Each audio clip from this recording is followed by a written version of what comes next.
best way to fight pornography is to eliminate its consumer base. Parents can eliminate the consumer base of porn and related harms by raising non-consuming kids. It's a no-brainer. We raise the non-consumers, and then parents raise the non-consuming kids by nurturing hearts of virtue. And that's what Planned Purity is about. That's what I want to talk to you a little bit about today. If you come to a Planned Purity seminar or you read the book, which is out on the table, you'll see that we always start with the Planned Purity blueprint. And this is how we show a family that purity is being formed from the ground up. We start with a redefinition of purity, not just about teens, not just about sex, but about every age and about the heart. Then we go to the first floor of the pure heart, looking at what we call the 5 doors of the heart, which I'm going to introduce to you today, which you can use with a very young child or anybody who's a grown-up as well. The second floor allows for some boundaries that talk about sexual integrity that can be practiced at any age. And the roof is about the mentoring and accountability that have to be there to keep the house safe. After all, if you build a house and you don't put a roof on it, what happens? The elements come in and everything you did is washed away. So we need that roof of accountability. And then the grace element, which is my absolute favorite because purity is absolutely redemptive. It is redemptive. I wrote a book about a princess who saved her kiss, and I have been judged many times by bloggers and others who have said, that is just too high a goal and you are harming me with that story. I would submit that we all have ideals that we are reaching for.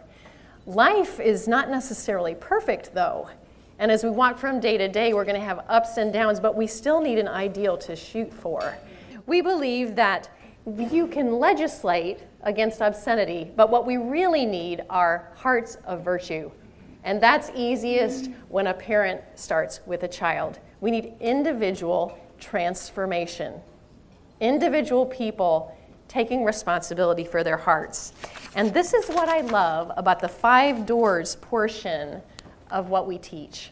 When we work with preschoolers, we'll often use a poster that has doors on it that actually open and close and have the 5 senses like the eye, the ear, the nose, the mouth, the hand.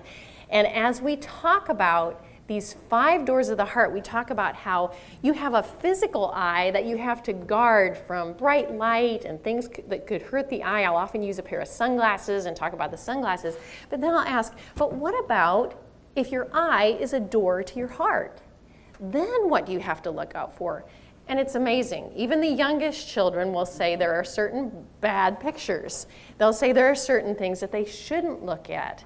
And then we'll talk about the things that we should look at, the beauty and truth and goodness part of things in life that we want to look at. And then we do the same thing for the ears. We'll talk about what you can listen to that will help make your heart strong and what kind of lyrics might not be good to put in your heart because, you know, music is a mnemonic device.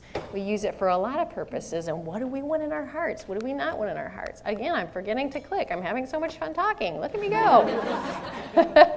Then we look at the door of the breath, we call it, and we talk about respecting life, choosing to respect and value life at all levels, our own, the life of others, the care of the environment, which supports all life. Kids love to connect with the pets and how you protect life with someone who is dependent upon you or a pet who is dependent upon you. And then we look at the mouth and how you choose to say the right things, because what comes out of us can make us dirty, and we want to guard the heart by what we say. We also look at the door of the skin, we call it, and talk about our sense of touch. You wouldn't want to hit or kick somebody, but you want to hug them. You want to encourage them. You want to be able to use your sense of touch to make someone feel special and important and to draw the right boundaries there too. So when you're working with a young child, this is so much fun and they catch on. You can use props in your home or in a school setting, which I've done. But what is incredible is how you can keep going back to this diagram throughout life. And today, as I present it to you, I'd like to show you how a child, as they grow, is going to be able to go back to this diagram and say, pornography does not belong in my life, because if I let it in through the doors of my heart, it will make me unhealthy, unhappy, dirty, Pick the term, yucky, just yucky. So, how does porn not contribute to a life of integrity or purity? Door of the eyes. Porn wants us to view images that objectify, images that are disrespectful, images that should be private, images that dishonor and tear down and addict.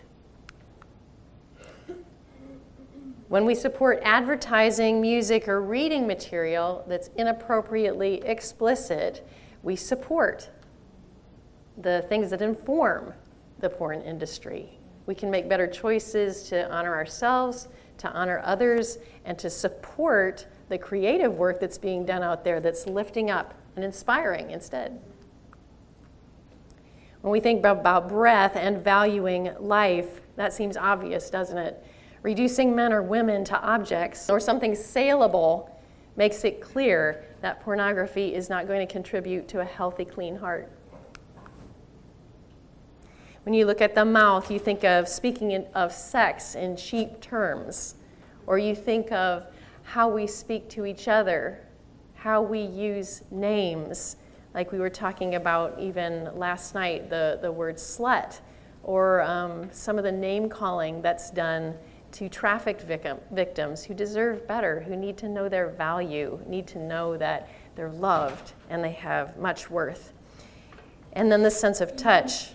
Of course, our personal sexual practice should be giving, but porn's all about taking, isn't it? It's a very simple concept on each level, but as we become adults, as we become a teenager, we look at the 5 doors and inform our relationships, thinking about how we look at others, how we listen, what we say, what we listen to media-wise and in our culture, how we respect the people around us and treat each other in relationships. Do you see how there's so many ways this could be applied? I'm even applying it with marriages today and with women in their marriages with men and the sexual intimacy that happens there. So it's amazing to have a tool that can benefit the children and also benefit adults as they're growing. And this is just one of the planning tools, that Purity Works offers in guiding children toward virtuous living. The Plan Purity book is packed with not just everything I do in a Saturday seminar when I do a 4-session seminar and build that whole house diagram, but it has a whole back end of resources like scripts, family contracts, object lessons, things to memorize, books, events. So what we tried to do is just put together almost a Mr. Potato Head kind of system that a family could use, a piece of, a part of, do a small group, do the whole system, go to a conference, buy a book, do a rite of passage ceremony. There's even a little piece of jewelry you can get if you want to go along with the gift for the rite of passage ceremony. But we tried to provide something that no matter what parent you are, no matter what mentor you are, you could find something that would meaningfully lead a child or even an adult into an understanding of purity that they've never had before. Because we know everybody gets started at different times. Not every family is going to start with the youngest child, and some of us are starting right now.